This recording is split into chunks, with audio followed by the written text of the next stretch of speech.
2011, I was living in Malaysia and I was living in my own house. I had a friend come over from Canada and we were just having a housewarming party when I was upstairs showing my friends my new house, and my best friend, she was downstairs with my dog. Suddenly I heard a loud bang and my dog yelped, and I thought she just knocked something over because she's a bit crazy anyway. When I went downstairs, my best friend looked absolutely shocked. She was so pale and white.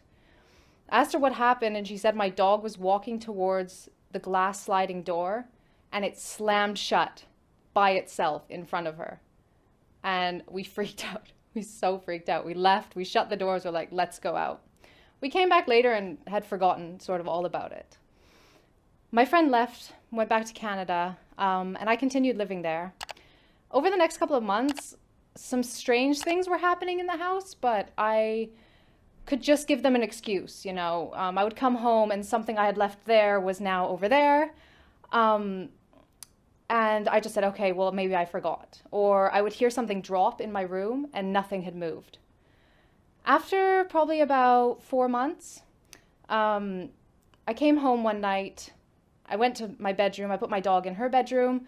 I went to my bedroom, started to get ready for bed, and I noticed the light was on outside of my bedroom.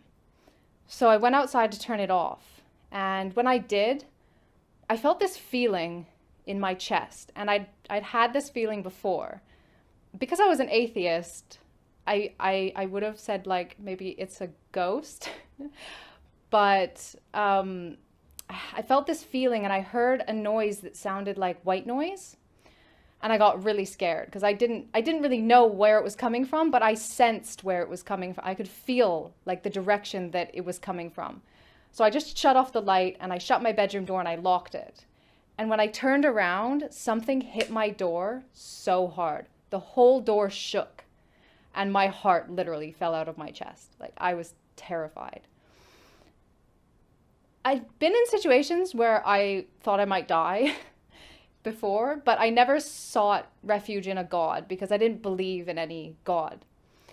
But in that moment, my mind was completely clear, and the only word in my mind was Allah.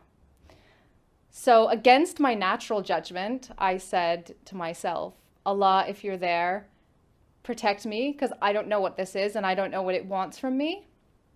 And I went to bed, and I thought that I was going to take ages to sleep because I was so scared. I just put something on my laptop and, I mean, within 5 minutes, I was asleep. The next morning I woke up and I'm a pretty logical person. So what happened the night before was really logical for me. And so I sat on the side of my bed and I kind of thought about the whole situation. And I did what I guess you would call make dua. I prayed in a way, and I just kind of had an honest conversation. And I said, Allah, I'm 21 years old. I've been an atheist for my whole life. If you want me to be Muslim, then guide me, because I'll never find my way on my own. And so after that, I really felt this pull to learn about Islam. And so I started asking people, what does Allah teach? Why do you pray? What are you afraid of? And I started to like beta test Islam in my life. So if I got taught that Allah teaches patience and Allah loves us to be patient, I would implement that in a traffic jam when I feel so impatient with the person in front of me. And the situation would get better, or I would at least feel better. And I felt this like positive influence happening in my life. So I went to France in April for work, and I actually stopped drinking while I was there. And this was months before I even thought about really converting. And I feel like these were baby steps that Allah was putting in my life to make it not such a big change when I finally decided to make the decision that He knew I would make eventually. So it was coming to Ramadan, and I know all of my Muslim friends back then were very Muslim in Ramadan. Even if they weren't very Muslim the rest of the year, in Ramadan they practiced everything. So I said Ramadan is a good time to see what it's like to really be a Muslim, because my character is if I do something, I do it 100% or I don't do it at all. So I printed out a piece of paper that taught me how to pray. I wore hijab, I fasted every day, I read a chapter of Quran every day.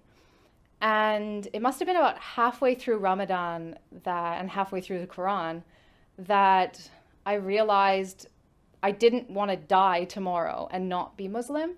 And I truly believe that if I hadn't converted to Islam and died, then I wouldn't be going to Jannah. So I Googled, how do you take your Shahada? And I sat there after Isha by myself and did my Shahada in English. And I have never looked back since. It's almost been 10 years now. And it's been the most positive change in my life. My mom says I probably would have been dead had I not become Muslim, the way that my life was going. My relationship with my family is so much stronger because Islam has taught me about the importance of family and respecting my parents.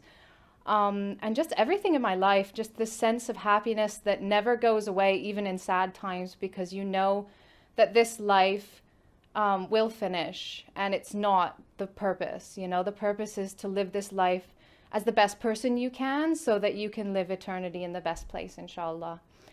I hope you don't think I'm crazy because of my story. And I hope it has benefited you in some way. And make sure you like and subscribe so that you can see more of my thoughts and videos that I'll be coming out with soon. Jazakallah khair for tuning in and listening this long. May Allah bless you all and guide those who are not yet guided.